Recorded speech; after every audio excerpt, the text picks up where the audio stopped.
ആകാശവാണി.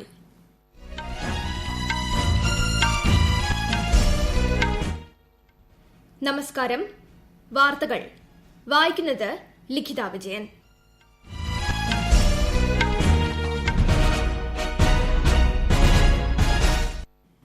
പ്രധാന വാർത്തകൾ. കോവിഡ് മഹാമാരി സൃഷ്ടിച്ച പ്രതിസന്ധികളിൽ നിന്നും പുതിയ പാഠങ്ങൾ ഉൾക്കൊള്ളാൻ രാജ്യത്തിന് സാധിച്ചതായി മൻ കി ബാത്തിൽ പ്രധാനമന്ത്രി നരേന്ദ്രമോദി. ഇന്ത്യൻ ഉൽപ്പന്നങ്ങൾ മാത്രമേ ഉപയോഗിക്കൂ എന്ന് നാം പുതുവർഷത്തിൽ പ്രതിജ്ഞ ചെയ്യേണ്ടതുണ്ടെന്നും പ്രധാനമന്ത്രി. കേന്ദ്ര സർക്കാരുമായി മറ്റന്നാൾ ചർച്ചയ്ക്ക് തയ്യാറാണെന്ന് കർഷക സംഘടനകൾ. സിബിഎസ്ഇ ബോർഡ് പരീക്ഷകളുടെ തീയതി ഈ മാസം 31-ന് പ്രഖ്യാപിക്കും. രാജ്യത്തെ കോവിഡ് മുക്തി നിരക്ക് 95.82% ഉയർന്നു. ISLൽ ഇന്ന് കേരള ബ്ലാസ്റ്റേഴ്സ് ഹൈദരാബാദ് FCയെ നേരിടും. വാർത്തകൾ വിശദമായി. കോവിഡ് മഹാമാരി സൃഷ്ടിച്ച പ്രതിസന്ധികളിൽ നിന്നും പുതിയ പാഠങ്ങൾ ഉൾക്കൊള്ളാൻ രാജ്യത്തിന് സാധിച്ചതായി പ്രധാനമന്ത്രി നരേന്ദ്രമോദി. മൻ കി ബാത്തിലൂടെ ജനങ്ങളുമായി ആശയങ്ങൾ പങ്കുവയ്ക്കുകയായിരുന്നു അദ്ദേഹം.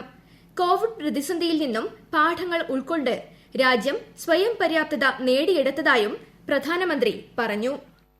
साथियों, देश के सामान्य से सामान्य मानवी ने इस बदलाव को महसूस किया है. मैंने देश में आशा का एक अद्भुत प्रभाव भी देखा है. चुनौतियां खूब आई, संकट भी अनेक आए. कोरोना के कारण दुनिया में सप्लाई चेन को लेकर अनेक बाधाएं भी आई, लेकिन हमने हर संकट से नए सबक लिए. देश का नया सामर्थ्य भी पैदा हुआ. अगर शब्दों में कहना है तो इस सामर्थ्य का नाम है आत्मनिर्भरता. ഇന്ത്യയുടെ ഉൽപ്പന്നങ്ങൾ ലോകോത്തരമാണെന്ന് ഉറപ്പുവരുത്തേണ്ടതുണ്ടെന്നും പ്രധാനമന്ത്രി പറഞ്ഞു. ഇതിനായി സംരംഭകരും സ്റ്റാർട്ടപ്പുകളും മുന്നോട്ട് വരണം. നിത്യജീവിതത്തിൽ നാം ഉപയോഗിക്കുന്ന വിദേശ നിർമ്മിത വസ്തുക്കളുടെ ഇന്ത്യൻ ബദലുകൾ എന്താണെന്ന് നാം മനസ്സിലാക്കണം. ഇന്ത്യൻ ഉൽപ്പന്നങ്ങൾ മാത്രമേ ഉപയോഗിക്കൂ എന്ന് നാം പുതുവർഷത്തിൽ പ്രതിജ്ഞ ചെയ്യണമെന്നും പ്രധാനമന്ത്രി മൻ കി ബാത്തിൽ പറഞ്ഞു. दिन भर हम जो चीजें काम में लेते हैं उन सभी चीजों की विवेचना करें और ये देखें कि अनजाने में कौन सी विदेश में बनी चीजों ने हमारे जीवन में प्रवेश कर लिया है. एक प्रकार से हमें बंदी बना दिया है. इनके भारत में बने विकल्पों का पता करें और ये भी तय करें कि आगे से भारत में बने भारत के लोगों के मेहनत से पसीने से बने उत्पादों का हम इस्तेमाल करें. आप हर साल न्यू ईयर रिजोल्यूशन लेते हैं. इस बार एक रिजोल्यूशन अपने देश के लिए भी जरूर लेना है. എല്ലാ ജനങ്ങൾക്കും മൻ കി ബാത്തിലൂടെ പ്രധാനമന്ത്രി നരേന്ദ്രമോദി പുതുവത്സരാശംസകൾ നേർന്നു. എല്ലാവർക്കും ആരോഗ്യത്തോടെ തുടരാൻ സാധിക്കട്ടെയെന്നും പ്രധാനമന്ത്രി ആശംസിച്ചു. ഒറ്റത്തവണ ഉപയോഗിച്ച് വലിച്ചെറിയുന്ന പ്ലാസ്റ്റിക്കിൽ നിന്നും നാം മോചനം നേടണമെന്നും ഇത് 2021 പ്രതിജ്ഞകളിൽ ഒന്നായി സ്വീകരിക്കണമെന്നും അദ്ദേഹം ആഹ്വാനം ചെയ്തു. മാലിന്യങ്ങൾ വലിച്ചെറിയില്ല എന്ന് നാം ദൃഢപ്രതിജ്ഞ എടുക്കണമെന്നും ശ്രീ നരേന്ദ്രമോദി പറഞ്ഞു. കോവിഡ് കാലത്ത് അധ്യാപകർ സ്വീകരിച്ചിരുന്ന നൂതനമായ രീതികളും അവർ തയ്യാറാക്കിയ കോഴ്സ് മെറ്റീരിയലുകളും ഓൺലൈൻ വിദ്യാഭ്യാസത്തെ സംബന്ധിച്ചിടത്തോളം അമൂല്യമാണെന്നും പ്രധാനമന്ത്രി അഭിപ്രായപ്പെട്ടു. ഈ കോഴ്സ് മെറ്റീരിയൽ വിദ്യാഭ്യാസ മന്ത്രാലയത്തിന്റെ ദീക്ഷ പോർട്ടലിൽ അപ്ലോഡ് ചെയ്യണമെന്ന് അധ്യാപകരോട് അദ്ദേഹം അഭ്യർത്ഥിച്ചു. രാജ്യത്തെ വിദൂര പ്രദേശങ്ങളിലുള്ള വിദ്യാർത്ഥികൾക്ക് ഇത് പ്രയോജനകരമാകുമെന്നും പ്രധാനമന്ത്രി വ്യക്തമാക്കി. കാശ്മീരിലെ കുങ്കുമത്തിന് കഴിഞ്ഞ മെയ് മാസത്തിൽ ഭൌമസൂചിക ടാഗ് ലഭിച്ചതിനെക്കുറിച്ചും പ്രധാനമന്ത്രി മൻ കി ബാത്തിൽ പ്രതിപാദിച്ചു. ഇതിലൂടെ കാശ്മീരി കുങ്കുമത്തിന്റെ കയറ്റുമതി വർദ്ധിക്കുമെന്നും സ്വയം പര്യാപ്ത ഭാരതം നിർമ്മിക്കുവാനുള്ള പ്രയത്നങ്ങളെ ഇത് ശക്തമാക്കുമെന്നും അദ്ദേഹം അഭിപ്രായപ്പെട്ടു. സിഖ് ഗുരുക്കന്മാരായ ഗുരു ഗോവിന്ദ് സിംഗിനെയും ഗുരു തേജ് ബഹദൂർ സിംഗിനെയും പ്രധാനമന്ത്രി മൻ കി ബാത്തിൽ അനുസ്മരിച്ചു. ഗുരു ഗോവിന്ദ് സിംഗിന്റെ രക്തസാക്ഷിത്വം രാജ്യത്തിനും മനുഷ്യരാശിക്കും പുതിയ പാഠങ്ങൾ നൽകിയതായും പ്രധാനമന്ത്രി പറഞ്ഞു.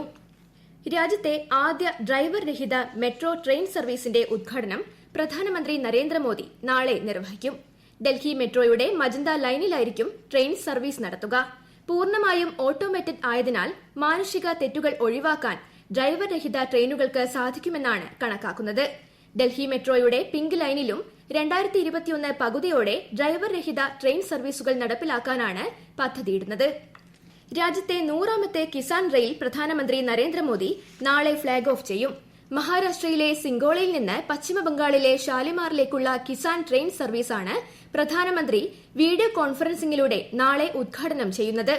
ക്വാളിഫ്ലവർ, ക്യാപ്സിക്കം, ക്യാബേജ്, മുളക്, ഉള്ളി തുടങ്ങിയവയും മുന്തിരി, ഓറഞ്ച് തുടങ്ങിയ പഴവർഗ്ഗങ്ങളും കേടുകൂടാതെ അതാത് സ്ഥലങ്ങളിൽ എത്തിക്കാൻ കഴിയുന്നതാണ് ഈ ട്രെയിൻ സർവീസ്. കേന്ദ്ര സർക്കാരുമായി ചൊവ്വാഴ്ച ചർച്ചയ്ക്ക് തയ്യാറാണെന്ന് കർഷക സംഘടനകൾ അറിയിച്ചു.